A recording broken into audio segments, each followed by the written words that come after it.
What makes a healing journey so deeply, divinely, deliciously, delectably, sensationally, magically, wondrously dynamic, and awe-strikingly magnificent and wondrous that even if you are experiencing the greatest depths of darkness, the journey is sensational? Which is really the goal of it. You only want to change the past because you want those parts of yourself to feel their attachment needs fulfilled. Those parts that didn't feel seen and loved and safe and supported and secure and celebrated. They want to feel that. And that's the only reason that the past seems like it needs to be rewritten somehow.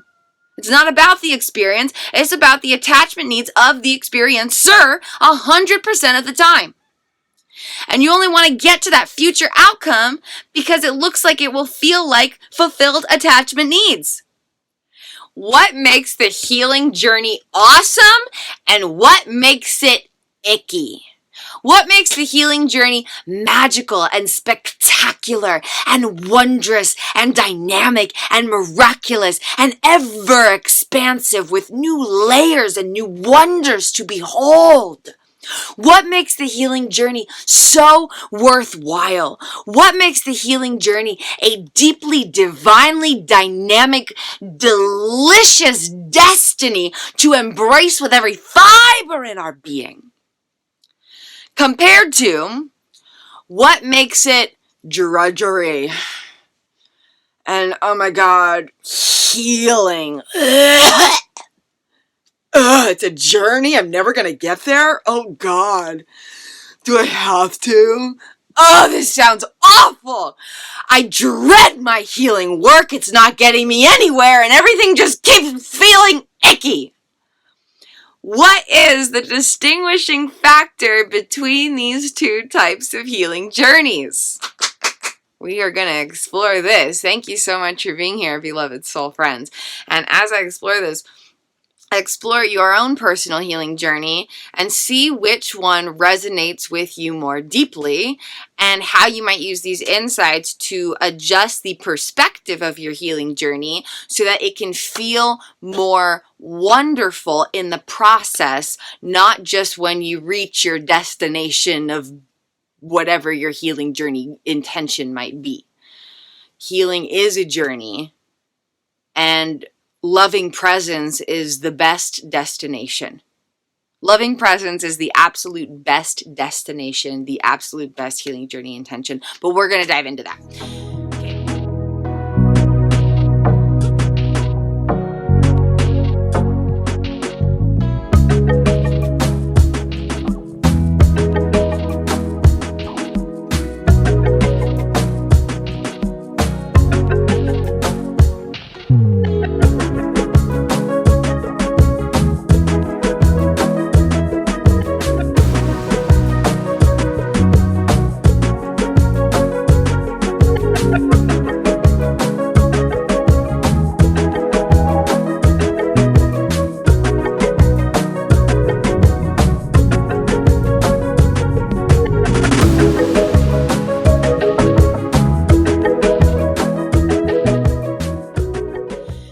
So what makes the healing journey magical versus mucky? Okay, and of course, this is just my perspective, so please take what resonates and just leave out the rest, okay? So, sometimes there's a healing journey that focuses on transforming past experiences and or striving to reach a future destination. For example, perhaps there's anxiety being experienced and past experiences contributed to creating the neural wiring that's creating all this anxiety now. So you're here and you want to reach a place where there is no more anxiety. And in order to try to get there and try to do this, you're trying to do stuff that is not fun in the process because you're focused on trying to reach that place where there isn't anxiety anymore.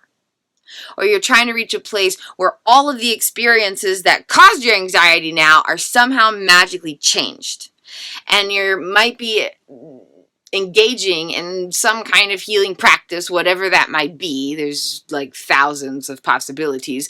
But whatever this healing journey approach is focused on changing the past experiences that cause the anxiety. So you keep looking back at the past, or you're trying to get over here to the future where there is no more anxiety. In that experience, if this is the focus, then what you are actually saying to yourself is, hey, consciousness and aspects of myself who are right here, right now, experiencing life with me, I really can't be present with you because I need to make everything different than it was and everything different than it is, and then I can be present with you. Then I can love you.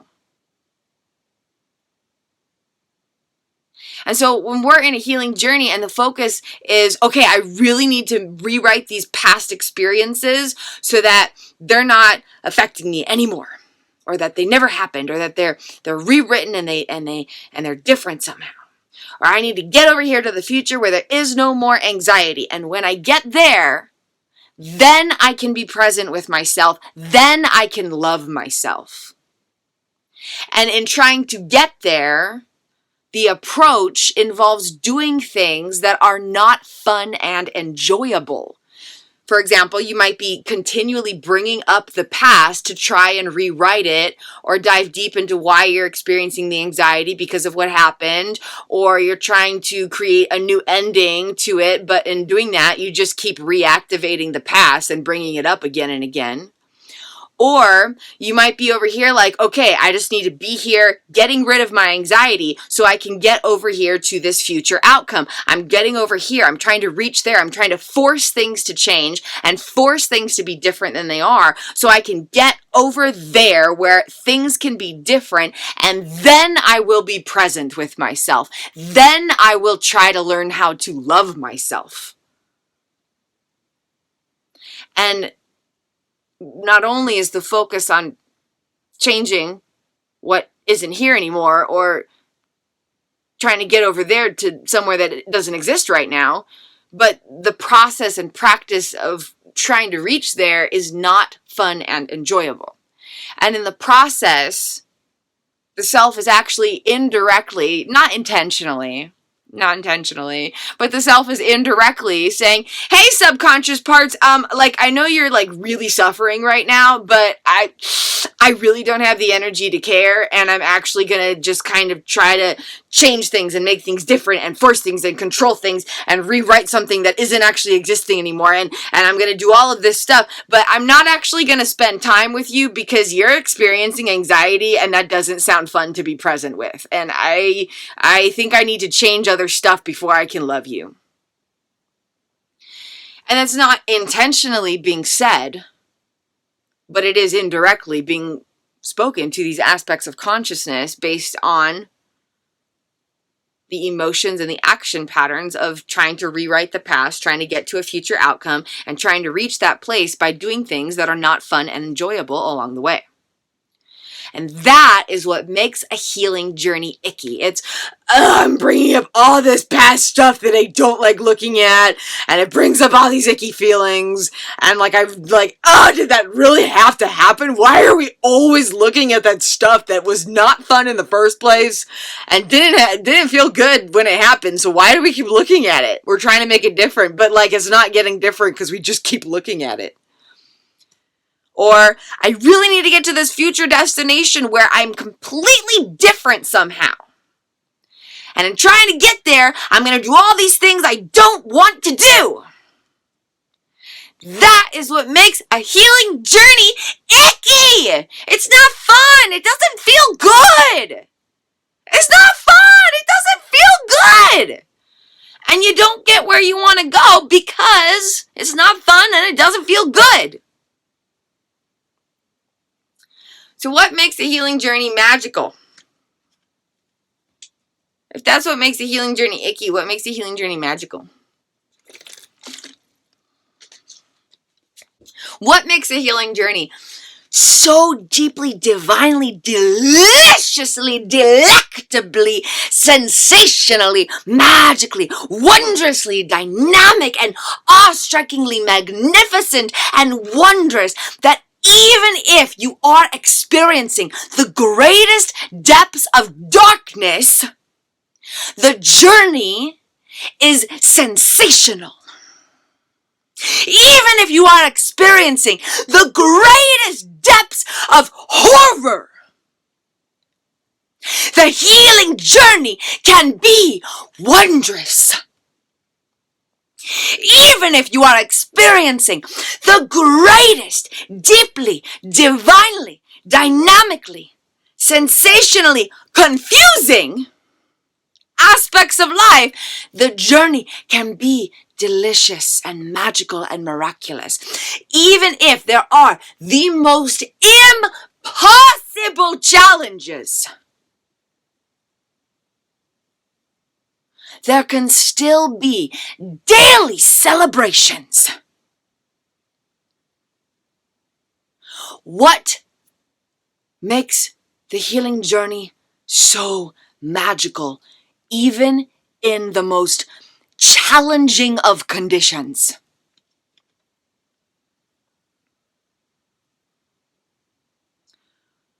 When we stop looking at the past that we wish to change, and when we stop looking at the future that we're trying to control, and we start looking at the self who is in the experience right here, right now, we reclaim power in a way that is indescribably potent.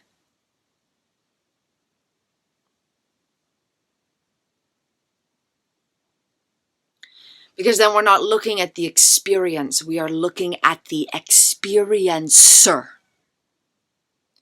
Because then we're not looking at the automated neural wiring, which is where the past is stored and what we're trying to change to get to a future outcome. Instead of looking at the neural wiring, we're looking at the true essence of the self, who is consciousness.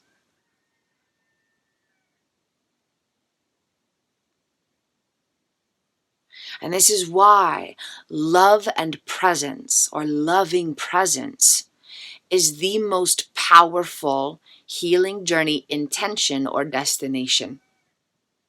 There once was a time when this body would experience panic attacks for 6 hours that felt to the point of having a heart attack, about to die. There once was a time when there was oxygen deprivation happening to such a profound degree that there was 30 minutes of at-home oxygen therapy every 2 hours for a couple years. There once was a time when there were such intensive bouts of intermittent explosive disorder episodes. There once was a time when there were such intensely severe obsessive compulsive episodes, binge eating episodes, depressive and, trigger warning, suicidal ideation episodes, and PTSD episodes, and flashback episodes, and basically like 100 other different types of implicit health challenges chronically occurring, insomnia, a billion things. And then when all of that was transformed, then there was complete amnesia and an inability to remember any of life. Literally couldn't remember any of my entire life. No big deal. And during all those experiences, the goal wasn't to change what happened, and the goal wasn't to get to this future place where it was different. Because every time that was the focus, things actually got worse. And the healing journey was icky. And Kristin figured this out. I was like, okay, so this is icky. I don't want to feel icky. So I'm going to do something that's not so icky. And so during all of those stages of the healing journey, Kristin was able to refocus and choose a destination of love and presence. Instead of looking at the experience that I wish was different, I'm going to look at the experiencer who is right here, right now, just needing love. Instead of looking at the experience, I am going to focus on the experiencer and practice loving presence, self-attunement, and fulfilling internal attachment needs for the self who is right here, right now, in this present moment. Because in this present moment, there is no past. In this present moment, there is no future. In this present moment, there is no automated neural activity when consciousness is distinguished from brain-body activity. The neural wiring automations are not the true essence of self. There's all the experience, but then there's the experiencer. There's the thoughts, the feelings, the memories, the struggles, the things you wish could change, the past experiences, the neural data, and then there is the consciousness who is within these experiences, and they are not the same thing. And so what makes the healing journey so magical and miraculous is when we can refocus on the inner experiencer needing love in the present moment. Because when that is the focus, there are no past stories. When that is the focus, there is no future outcome. When that is the focus, there is no focus on what's going wrong, like having anxiety. There's only the focus of the inner experiencer who is needing love right here in this present moment. And that focus is how Kristin transformed all of those challenges that I mentioned. And you can find out more in the video description below because there are a whole bunch more things than that. And so instead of trying to transform the binge eating, instead of trying to transform the PTSD episodes, instead of trying to transform the panic attacks, etc., etc., etc., etc., etc., etc., instead of trying to suddenly get to a place where she didn't have amnesia anymore, the focus was there is a self in this present moment who is needing their attachment needs fulfilled, and I'm the only one who can do that. And that changed all of it. It rewrote all of the past, it rewrote all of the battles, and it ultimately resulted in the desired future outcome. But if those things were the goal, and the process involved doing things that weren't enjoyable on the way, because you can't just suddenly get to a place where the past isn't what it was, and your neural wiring, hundreds of trillions of neural networks, are suddenly rewritten, and you're suddenly over here where everything's different and better. It doesn't happen right away. And so if you're like, oh man, like I'm doing all this work and I'm not getting anywhere, and this is still what it is, and I'm still not over here, and there's still all this stuff that is, then the healing journey just feels like drudgery. It just feels like pain. It just feels like work. It just feels like you're doing all the stuff you don't like doing, and you're not getting to the place that you want to go. And that's never a fun feeling. It's never a pleasant feeling to feel like you're doing all this stuff and you're not getting where you want to go.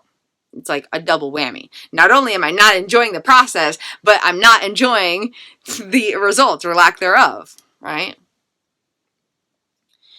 And so the healing journey becomes profoundly miraculous, and I mean profoundly miraculous. Profoundly miraculous. When the focus is on the inner experiencer who has internal attachment needs in the present moment. There are no past experiences to change. There is no future outcome, and there isn't a focus on everything that might be going wrong in the present moment. And this refocus transformed all those panic attacks. This refocus transformed the binge eating. This refocus healed decades of PTSD. This refocus transformed the insomnia that had been chronic for over 20 years. This refocus transformed over 4D severe types of dissociation, including multiple forms of chronic and severe amnesia. Not only regaining an ability to create new memories again after not being able to for a long time, but memories working better than they ever have, and completely reorganize and recovery and rewriting of all memories from the entire life without touching any of the memory data, without touching any of the struggles directly. You know, sometimes there's an appropriate time to bring honor and space to parts who have experienced the past. But that's only by helping them feel seen and loved and safe now. Focusing on the experiencer, not the experience. And there are times where we need to have a clear destination. I would like to get to a place where I'm not experiencing anxiety anymore, for example. But you're focused on helping your inner experiencer on the journey there. Do you see the shift? Do you see that little shift in perspective and that reframe and how powerful that is? Instead of being the experiencer saying, I need to change this and get here, you are becoming the awareness of your consciousness who has the power to be there for the experiencer of your consciousness. And you're saying, there is this self who's having the experience now, and I'm going to validate all that's happened and help their attachment needs be fulfilled now. Like, I see you, I see what you've gone through, but I'm here with you now. And I see that you want to reach this destination, but I'm here in the journey with you now where you're at. Because you're not at that destination and you're not in those past experiences. You're right here. And how can I meet your attachment needs right here, right now? Sometimes that is bringing validation to the past or bringing hope to the future. But it's not about the experience. It's about the experiencer in the present moment with love. And that is what changes the game of the healing journey. When healing journey approaches are trying to transform the past, and that's the main focus, or healing journey approaches are trying to reach a future potential destination, then we're forfeiting a lot of power. And then that compounds if the journey towards trying to attain those goals is not enjoyable. Like, we're looking at all this icky stuff, or I'm not over there yet. So it's a double whammy. And so what I love most about what I offer is that, well, there's a lot of things because it's all beyond magical. There's probably, actually, if I were to list them out, probably about 2,500,000 trillion things that I love about what I do and what I offer. But, you know, that's another story for another time. But one of the things I really love about the unique healing journey approach that I have to offer is that the focus isn't on changing the past, because the past doesn't exist anymore. All that exists is present neural wiring experiencing consciousness in a present moment. The past coming up is just activation of neural data that's here right now. The experience isn't here. The experiencer encountering neural activations is what's happening. And we don't look at that future outcome because the healing journey intention isn't to get there, it's to be here. We might have a direction we're headed in, but we're not like running there like, this is an arduous journey and I must run faster so I can get there sooner. I'm about to pass out. I'm running so hard. This journey is hell. Who signed me up for this? Instead, we're like, okay, there's a general direction we're headed in. Let's walk. Let's notice the flowers over there. Let's more clues about integration of disintegrated data from years ago. And it's all gotten connected through my marathons without touching the neural wiring. It's a mind blow. It's all a mind blow. It's all a mind blow. But anyway, you have a general direction you're walking in, but you're walking and you're being present with yourself on your walk and you're enjoying the journey. You're looking at the flowers on the path. You're noticing the sunshine. You're not racing and rushing to get to a specific X marks the spot. You have a general direction and you're seeing what happens on the way. And instead of focusing on experience, the focus and emphasis is always on the experiencer. And in this process, though, the magical part is that the past does get rewritten and the future outcome does eventually unfold.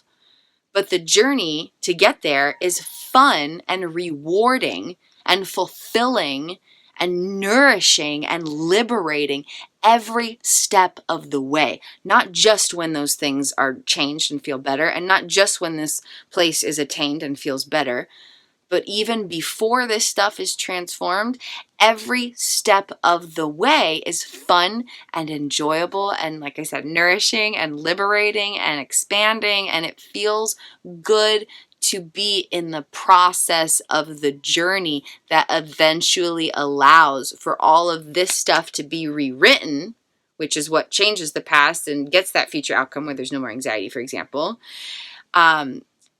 The journey is amazing on the way to achieving all of this, and it gets done in a very effective manner, not a superficial or temporary fashion, which is sometimes what some approaches can do. Like, you think something's resolved, but then it comes up again a year later or something.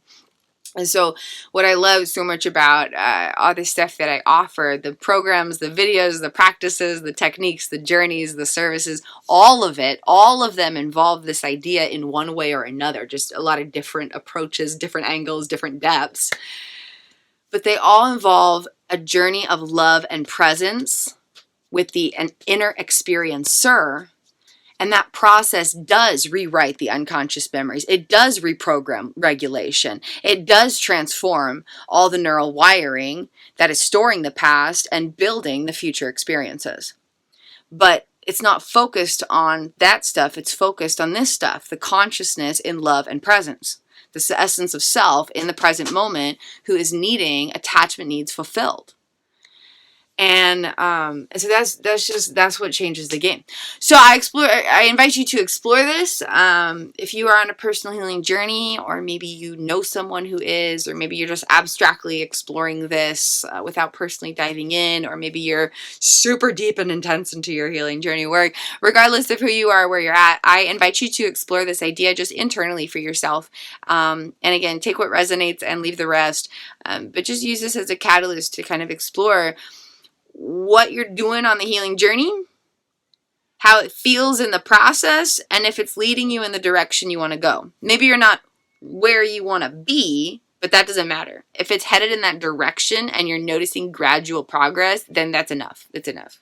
And even if you're not noticing gradual progress, sometimes that's enough too, because the deeper stuff, it takes some time. It takes time and continual investment, but it's obviously possible because I'm standing here. It's obviously possible because I'm standing here. And you can explore more about my personal journey that's led to this healing work in part 1 of my known documentary series. You can explore more in the video description below. I do encourage you to explore that video. It's pretty magical, and it's pretty magical. Okay, so what makes the healing journey icky is looking at the past, looking at the future, trying to change this stuff by doing stuff that isn't fun in the journey of it. What makes the healing journey magical is letting go of those past experiences that you want to rewrite. And it doesn't mean that they're not still there. It doesn't mean that they don't come up. It means you're not placing your central focus on it. Okay? You're not placing your central focus on it. It's still there. It still comes up. It still exists as it is. But the central focus isn't there. And you're not centrally focused on the future outcome. You might have, a general direction. It's good to be clear about your intentions, but you're not hyper-focused on, I need to get there now. Instead, you're focused on the experiencer of yourself in the present moment who has attachment needs. The self in the present moment who is craving to feel seen and loved and supported and celebrated and respected and embraced and safe and secure in the present moment.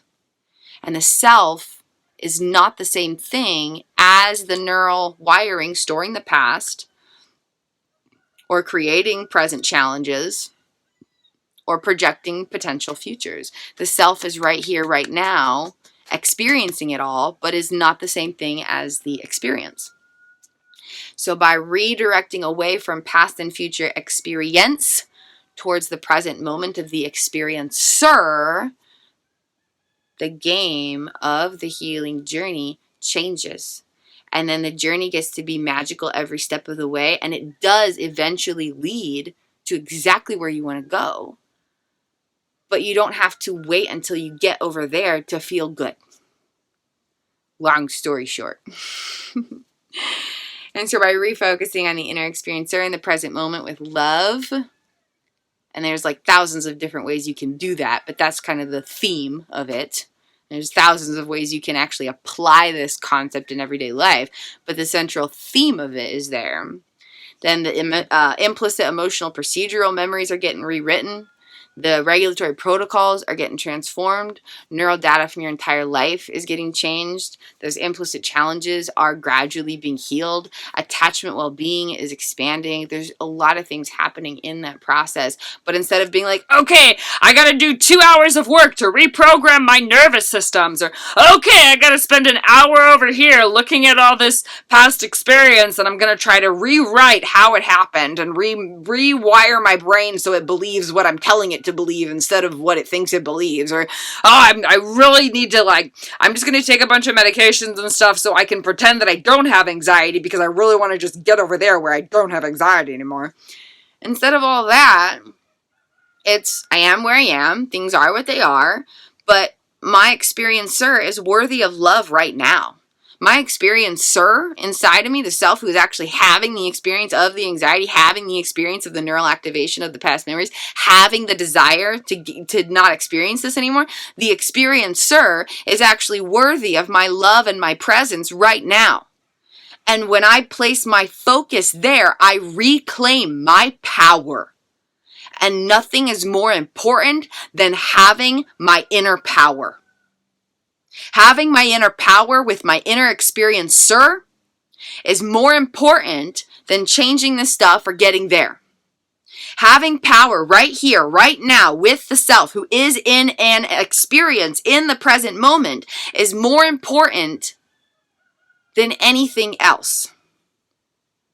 And then we start to cultivate habits of loving presence, self-attunement, and the ability to tend to internal attachment needs for ourselves. And that changes everything, because the past is only icky because it didn't have fulfilled attachment needs. And that created disruption in the storage of implicit memory data that's now providing navigation. And we only want to get to the future outcome because we feel like there will be a sensation of attachment need fulfillment. There won't be any more anxiety, and I will finally feel peace, and I will finally feel safe, and I'm going to try to focus on getting to that place that's over there, outside of me, not now, but like I want it to be here. Where did I start that thought? I got such a little passion right there. It all comes to attachment needs. And so instead of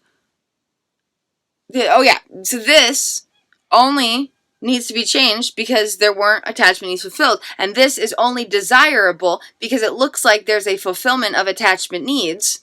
And so instead we can be like, hey, actually, I can change this right now. I can tend to my attachment needs right now. I can help myself feel seen and safe and loved right now. Even if this self didn't feel that in the past and wants to feel it in the future, I can actually help that self feel it right here, right now. I have the power to do that. I have the power right here, right now inside of me to help this self feel their attachment needs.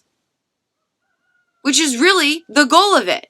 You only want to change the past because you want those parts of yourself to feel their attachment needs fulfilled.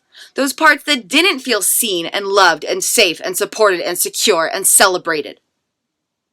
They want to feel that. And that's the only reason that the past seems like it needs to be rewritten somehow. It's not about the experience. It's about the attachment needs of the experiencer 100% of the time. And you only want to get to that future outcome because it looks like it will feel like fulfilled attachment needs.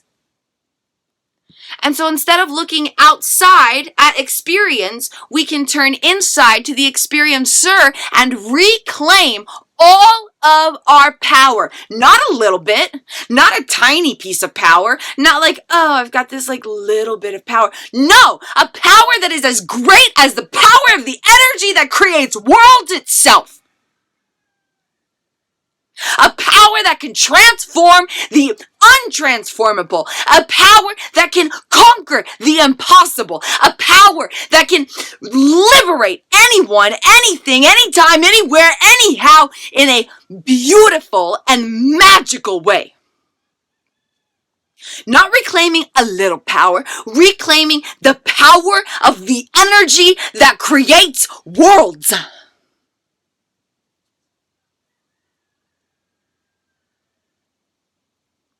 Do you want to feel that power that already lives within you? Because it's there, dancing, twirling, and swirling, taunting and teasing you with a gentle and flirtatious invitation to dare to touch it. But as long as we are looking at experience that is not now, that power will feel unattainable. Because you are saying that experience that no longer exists is more powerful than I am. And that is not true. Then you're saying this struggle that I'm going through is more powerful than I am. And that is not true.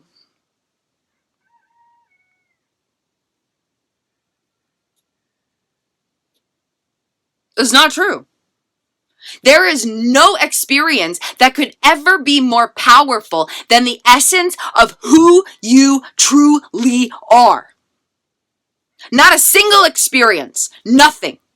I don't care how impossible or horrific or unbearable or painful or insurmountable it may seem. There is not a single fathomable experience on the planet that could possibly be more powerful than the self of who you truly are.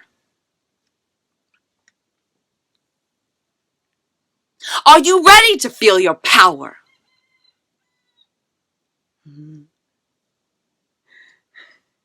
I don't know where it is right now, babe. I think it's outside. Kristin has a hat. As she painted, it says infinite power. And while that essence of self was hiking 10 hours a day and nurturing internal attachments while writing a healing journey course on her phone, typing literally hundreds of pages on her phone to integrate her brain hemispheres, unite self aspects, reprogram brain-body regulation, reconnect mind-body-spirit, and gradually progress through severe chronic dissociative age regression to heal the halted neurodevelopment from decades ago. She wore a blingy hat that said infinite power. The power within you is unspeakable. The power inside of you right now, right here in this exact moment, the power that lives within you is unspeakable.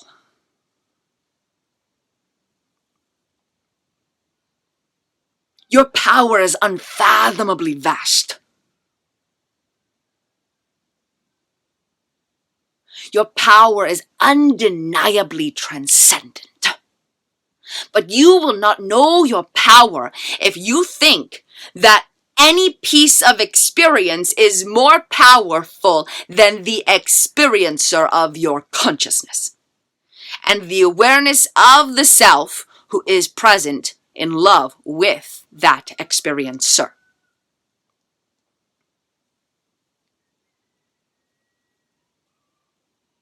The essence of self and the identity of consciousness are always independent of experience and brain-body wiring. And that is why the self has so much power within all of it.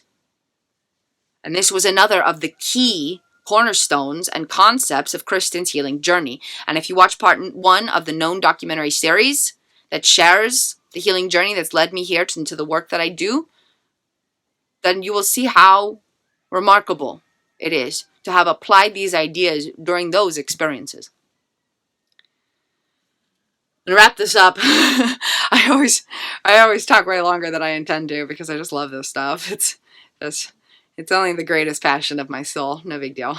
It's no big deal to have a passion that lights you up to the point where it's 5 in the morning and you should be going to bed, but instead you're getting really hyped up about healing. I should definitely be asleep right now. But this was more important.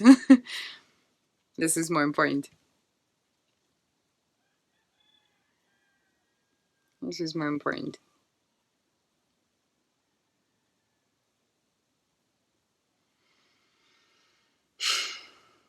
Stop looking at experience. Start being present with the experiencer who just wants love. And watch everything change. Watch everything change. Believe that the self of you has more power than anything that's ever happened or ever could happen. And you'll realize that you're really, really incredibly powerful. Are you ready to feel your power? Because it's there, waiting for you to be like, oh, that power is mine! I didn't know. Okay, cool. So how do I do this thing? The power is already there, just waiting for you. And choosing to nurture your internal attachment needs in the present moment, loving the experiencer of yourself who is right here, right now, not in those past experiences, not at that potential future, and is not the same thing as whatever health challenges might be arising. It's the self in the present moment, not the experience, the experiencer. When we shift there, everything changes. And you're no longer trying to change this stuff or get here and do stuff that you don't want to do in order to achieve that. All of that falls away. It's all gone. It doesn't matter anymore. It doesn't matter anymore. All that matters is fulfilling internal attachment needs for the experiencer who is right here, right now, in the present moment. And the power of your love in that present moment, attuned with your inner experiencer, has the power to change everything. And every step of the journey gets to have its own rewards. Because you're learning how to come home to yourself. And that is more powerful than rewriting any silly story. So, I love you. I hope some of this helps, sparks a little ignition, maybe brings some stuff into awareness, however it might help. Changing that shift of perspective is how to shift. I'm going through hell and I'm never going to get out, to I'm going to choose heaven right now. Because even when Kristin, I found pictures of this. I don't actually have a memory of this. Hasn't gotten integrated yet through my marathons, but it will. But even when Kristin was living with over 100 severe health challenges, and there were multiple age regressive states of consciousness, small children inside of the body going through the most horrific trauma responses, and all of these health battles, couldn't create new memories, just couldn't recognize herself in the mirror. Her face was literally falling off her body because of so much psychosis-styled experience, dissociation, disconnectivity. There's chronic oxygen deprivation, just every hell you could imagine. I found a picture of her, and it said on it, "Every moment with you is heaven," to herself. Every moment that the awareness of self was able to connect with the experiencer of self, every moment that the present moment adult self was able to connect with the childhood self, every moment of practicing loving presence, no matter how it actually felt or turned out, but the practice of love and presence was heaven. I found a picture, and she said, "Every moment with you is heaven. And clearly the experience wasn't heaven, but choosing to be in loving presence with the experiencer allowed it to be heaven. And then she made it here out of all of it. But instead of focusing on getting out of all of it, she was focusing on loving presence with the experiencer and attachment needs in that present moment, unrelated to the experience. So, yeah, I love you. Take what resonates, leave the rest. And please feel free to explore my the video description to find out more about who I am, what this journey has been, what I offer, etc., etc. There's an indescribably vast amount of magics, and I would love to share it all with you. You have a lot of power inside of you, and it's time to step into that. And if my content creations can be of service in that journey, then I'm really grateful for the chance to share. And if you ever want to dive deeper and allow me to be a healing journey guide to catalyst even deeper personal power reclamation and loving liberation, then I would be absolutely honored to be of service. You have infinite power, and you are worthy of feeling that, knowing that, embodying that, and expanding into that. There is nothing about experience that has more power than the self of you who is right here, right now. I'm sending you lots of love and light, and I hope you have a beautiful and blessed day, soul friends. Namaste. The divine love and light in my miraculous consciousness. See and honor the divine love and light in your miraculous consciousness. Infinite blessings, and I'm grateful that you're here.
Kristin was experiencing panic attacks that lasted 6 hours, to the point where she literally thought she was having a heart attack and about to die.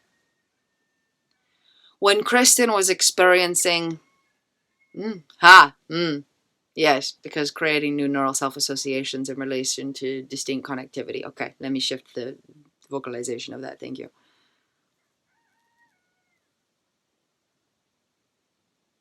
When once there was a being in me experiencing life. Is that a good way to phrase it? No.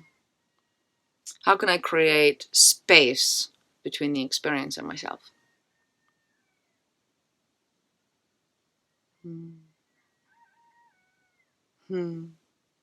That's such a fascinating topic, actually. Kind of sidetracking a little bit here into myself.